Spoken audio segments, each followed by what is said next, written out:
Good morning, welcome to the 7th episode of Monday Mind Season 5, and this season is all about self-care. And today's topic that I'm going to discuss is something that everyone should be aware of. It's nothing but financial self-care. Yes, this financial self-care is something that's directly and indirectly proportional to our health. Financial self-care can affect us emotionally, leading us to stress, anxiety, and even depression. When we experience financial difficulties, we tend to create more negative thoughts in our mind, and that perpetuate the negativity cycle. Not having enough money is understandably stressful, and personal finance related issues self-care might not be applicable if you're undergoing through debt or unemployment or not having enough money. Self-care isn't going to eradicate those problems, but it simply is going to help you to approach to such finance related issues. So there are different ways how it will be helpful for you to approach to such financial related issues, and the first way is to reflect on your relationship with the money.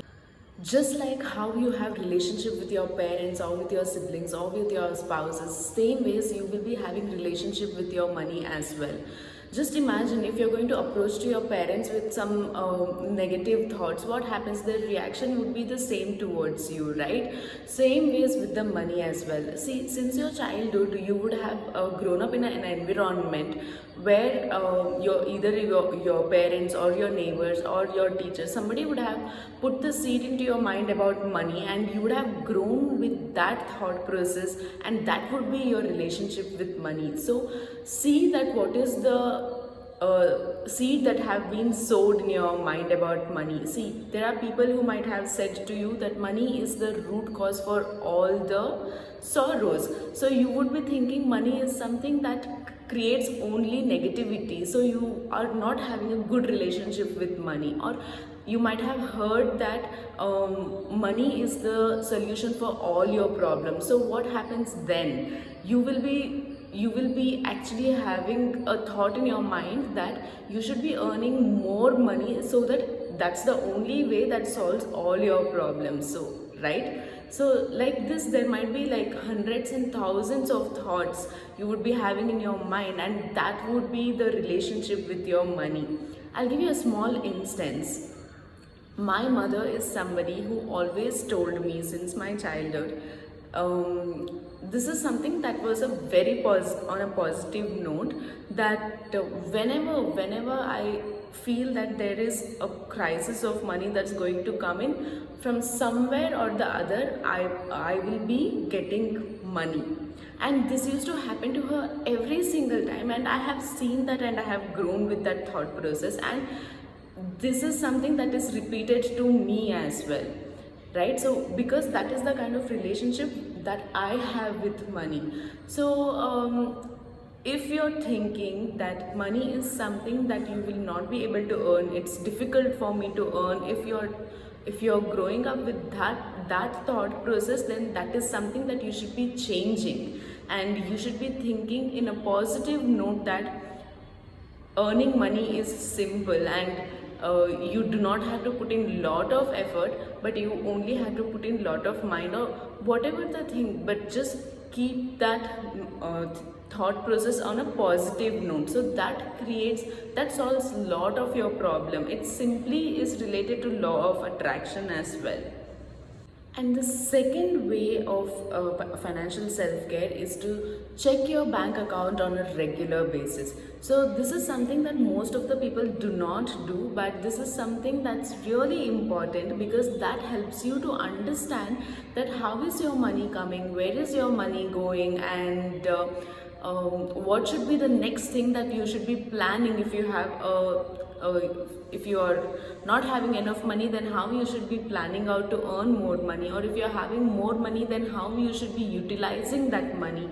So this is something that helps you to plan your entire financial thing. And remember one thing, if you spend 2 hours in planning, it helps you to reduce the time that you spend on execution. So always plan well, have a regular check on your bank accounts. And the third point is Track your income and expenses.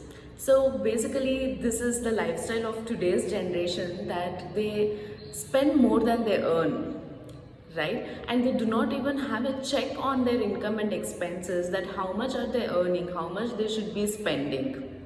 So that is something, I think it's if you're really new to this strategy, then it's important for you to have a book, to have a track record on what is your income. If you're earning 100 rupees, then where all you should be spending it, right? So always track your income and expense. The fourth most important point is creating smart goal on your road to financial freedom. Yes, many people want to live luxurious life. Many people want to live a stress-free life. But if you are not going to set your goals, you're not going to reach your destination. Right? Setting goals is simply buying ticket to the journey that you're leading to your destination. So your goals should be smart. It should be specific, it should be measurable, it should be accountable, it should be realistic, and it should be time bound. And it's also important for you to create short term, mid term, and long term goals. So that is something that helps you to understand what exactly do you have to do in your life, and that helps you to make the planning and blueprint of your entire lifestyle and its journey towards your financial freedom. The fifth point is up your financial literacy and educate yourself on the best practices. So since our childhood, when we used to go to schools, or especially in our schools, there was nothing that we were taught about our financial planning or anything as such.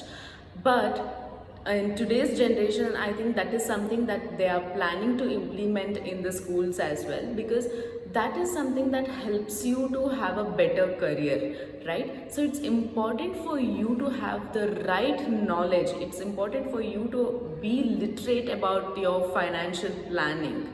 So go to workshops. There are financial experts who will help you to understand how you should be planning your finances, right? So attend some workshops, listen to some podcast, and read the books, like self-help books that helps you to understand, like Rich Dad Poor Dad, Business School. All these books actually help you to understand the finances.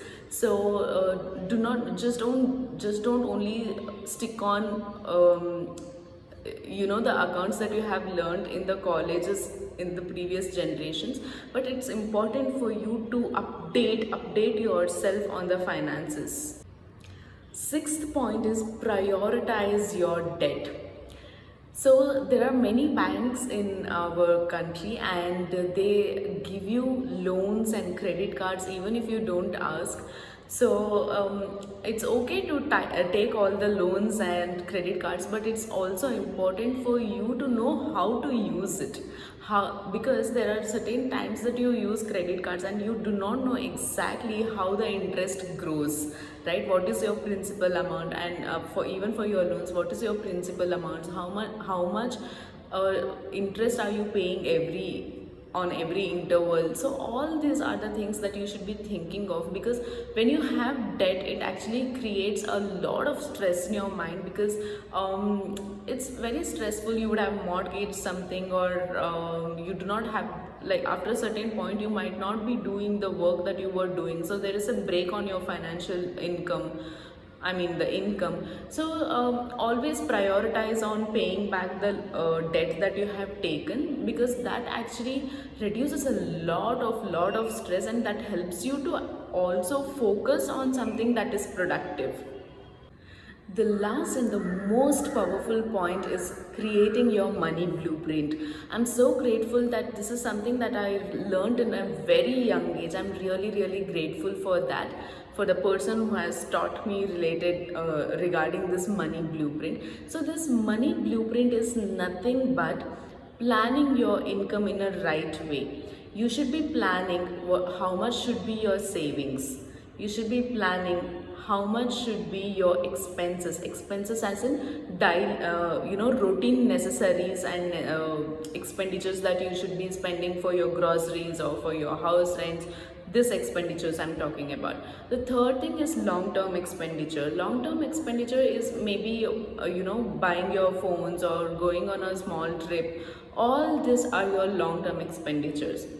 Okay, and then your short-term investments, and then long-term investments like on assets like buying land or your apartments or your villas, whatever the long-term investment that you want to make. Short-term investment with the mutual funds, all these things.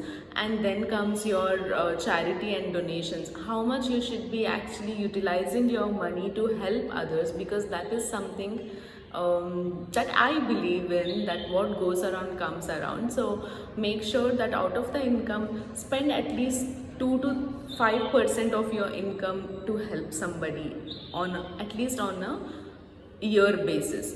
So this is all about financial self-care. I hope this was really helpful for you, and try and let me know how these points actually helped you to improve your financial planning, and also with your health, because as I told you in the beginning, the financial self-care isn't going to solve your entire problem, but that is something that helps you to find a way to approach to that financial issues, and that helps you to actually that actually is directly or indirectly proportional to your mental health, emotional health and physical health.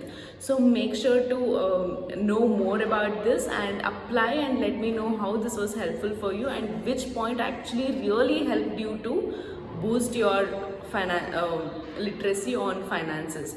So thank you so much for listening to me, and I hope I'll come up with more better topics that will be really helpful for you every Mondays. So take care, have a great week, and do not forget to like, share and subscribe the channel. Thank you so much. Have a great week.